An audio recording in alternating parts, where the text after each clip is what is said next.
Side खबरों के लिए सब्सक्राइब करें फ्लेम मीडिया और उसके बाद बेल आइकन को प्रेस करें ताकि सबसे पहले आपको मिले एक्सक्लूसिव खबरें।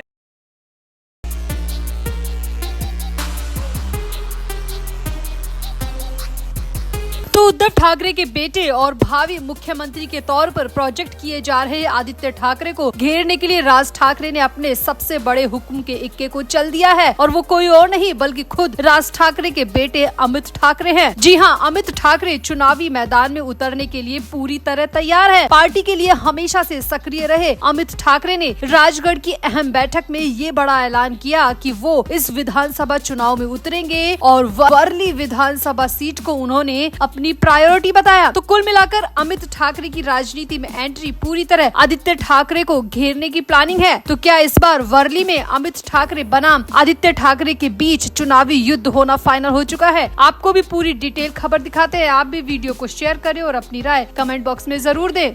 तो ठाकरे परिवार का एक और चिराग और राज ठाकरे के बेटे अमित ठाकरे विधानसभा के चुनावी रण में कूदने के लिए पूरी तरह तैयार हैं और ये ऐलान खुद अमित ठाकरे ने किया है। वैसे तो राज ठाकरे की पार्टी के नेता कह रहे हैं कि पार्टी अमित ठाकरे के लिए सबसे गारंटेड जिताओ विधानसभा सीट की तलाश कर रही है, मगर पक्के सूत्रों की माने तो अमित ठाकरे को उसी सीट से चुनाव लड़ाया जाएगा जिस सीट से आदित्य ठाकरे लड़ेंगे और हो न हो वो वर्ली विधानसभा सीट हो सकती है, क्योंकि इससे पहले उद्धव ठाकरे के बेटे आदित्य ठाकरे ने वर्ली विधानसभा से चुनाव लड़ा था। तब बीजेपी और शिवसेना का गठबंधन था। आदित्य ने बड़े अंतर से चुनाव जीता था और अब अचानक अमित ठाकरे की राजनीति में एंट्री पूरी तरह दर्शा रही है कि अमित ठाकरे आदित्य ठाकरे को घेरने के लिए चुनावी मैदान में उतर रहे हैं। अब हाल ही में मुख्यमंत्री एकनाथ शिंदे ने भी कहा है कि 10 से 15 अक्टूबर के बीच चुनाव की घोषणा हो सकती है और मतदान 10 से 15 नवंबर के बीच हो सकते हैं। और शिंदे के इस बयान के 24 घंटे के अंदर अमित ठाकरे ने भी राजनीति में एंट्री लेने का ये बड़ा ऐलान कर दिया। वैसे तो राज ठाकरे के बेटे अमित के चुनाव लड़ने की पहले से चर्चा थी। मनसे के कई बड़े नेता बहुत पहले से मांग कर रहे थे कि अमित ठाकरे को विधानसभा चुनाव में उतारा जाए, लेकिन खुद अमित ठाकरे तैयार नहीं थे। मगर अब अमित ठाकरे ने हाँ कर दी है कि वो विधानसभा चुनाव में उतरने के लिए तैयार है। पार्टी के नेताओं का कहना है कि भांडुप, माहिम और मागा ठाणे विधानसभा अमित ठाकरे के लिए उचित रहेगी, लेकिन सूत्रों की माने तो अमित ठाकरे को उसी सीट से चुनाव लड़ाया जाएगा जहाँ से आदित्य ठाकरे लड़ेंगे और वो सीट वर्ली विधानसभा सीट हो सकती है। इसका एक बड़ा कारण भी है क्योंकि इससे पहले हुए सन 2019 के विधानसभा चुनाव में ठाकरे परिवार से आदित्य ठाकरे ने चुनाव लड़ा था। उस वक्त बीजेपी और संयुक्त शिवसेना ने गठबंधन पर चुनाव लड़ा था। तब आदित्य को 88,962 वोट मिले थे, जबकि संयुक्त एनसीपी के उम्मीदवार एडवोकेट सुरेश माने को 21,788 वोट मिले थे। आदित्य ने यहाँ पर बड़े अंतर से जीत दर्ज की थी और ये बहुत बड़ी जीत मानी जा रही थी और अब आदित्य ठाकरे को उसी सीट से घेरने के लिए अमित ठाकरे अब राजनीति में एंट्री ले चुके हैं। वैसे आपको बता दें कि अमित ठाकरे मनसे में यानी कि अपने पिता की पार्टी में बहुत पहले से सक्रिय हैं। वो पार्टी के और राजनीति के बड़े फैसले लेने में हमेशा राज ठाकरे के साथ खड़े रहे हैं, लेकिन अब तक वो खुद चुनाव लड़ने को तैयार नहीं थे। लेकिन अब राजगढ़ की एक अहम पार्टी की मीटिंग में अमित ठाकरे ने ये कहकर सबको खुश कर दिया कि वो विधानसभा चुनाव में उतरने को तैयार है। अमित ठाकरे के इस ऐलान के बाद पार्टी के पदाधिकारी और नेता बेहद खुश है और उन्होंने अमित ठाकरे का फूलों से स्वागत किया, मिठाइयां बांटकर स्वागत किया और ढोल नगाड़े भी बजाए, क्योंकि सभी पार्टी के नेता बहुत पहले से चाहते थे कि अमित ठाकरे चुनाव लड़े और राजनीति में एंट्री ले और अब अमित ठाकरे ने ये बड़ा ऐलान खुद अपनी जुबान से कर दिया है।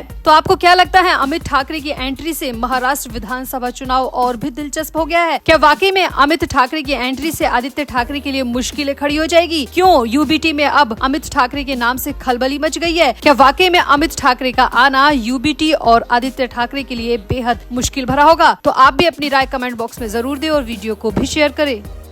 तो महाराष्ट्र में विधानसभा चुनाव की आहट सुनाई देने लगी है। इसी बीच मुख्यमंत्री एकनाथ शिंदे ने एक चुनावी जनसभा में राज्य विधानसभा चुनावों की तारीखों पर अपनी राय रख दी। एकनाथ शिंदे ने कहा कि विधानसभा चुनाव नवंबर के दूसरे हफ्ते में हो सकते हैं। जी हां, शिंदे ने यहां पर संभावना जताई, कोई पक्के तरीके से नहीं कहा, मगर उनके इस बयान पर उद्धव ठाकरे गुट की शिवसेना यूबीटी ने तीखी प्रतिक्रिया दी है। यूबीटी के नेता संजय राउत ने शिंदे को लेकर इतना गंदा कहा जिसके बाद तो हर तरफ संजय राउत के नाम पर थू-थू की जा रही है, संजय राउत की आलोचना की जा रही है। दरअसल एकनाथ शिंदे ने सिर्फ इतना कहा था कि नवंबर के दूसरे हफ्ते में चुनाव होने की संभावना है, जिसके रिएक्शन में संजय राउत ने कहा ये मुख्यमंत्री एकनाथ शिंदे तय नहीं करेंगे कि महाराष्ट्र में कब चुनाव होगा। नवंबर में चुनाव की जानकारी क्या उनके दिल्ली वाले मालिकों ने दी है? जब तक दिल्ली के दोनों मालिक नहीं चाहेंगे, चुनाव आयोग महाराष्ट्र में चुनाव नहीं करवाएगा। क्या शिंदे खुद चुनाव आयोग के घर में जाकर चाय पी रहे हैं या फिर वो भी गणेश पूजा के नाम पर साठगांठ बिठा रहे हैं? अब यहाँ पर सीधे तौर पर संजय राउत ने चुनाव आयोग के साथ एकनाथ शिंदे की साठगांठ के आरोप लगा दिए। इसके साथ ही दिल्ली में बैठे मतलब कि नरेंद्र मोदी और अमित शाह के लिए भी अपमानजनक बातें कह दी। अब इतने पर भी नहीं रुके संजय राउत। संजय राउत ने आगे कहा कि अगर शिंदे कह रहे हैं कि नवंबर के दूसरे हफ्ते में चुनाव होंगे तो हम कहते हैं कि कभी भी चुनाव करा लो, हमारी जीत पक्की है। जो हाल इनका लोकसभा चुनाव में हुआ वही विधानसभा चुनाव में भी हुआ।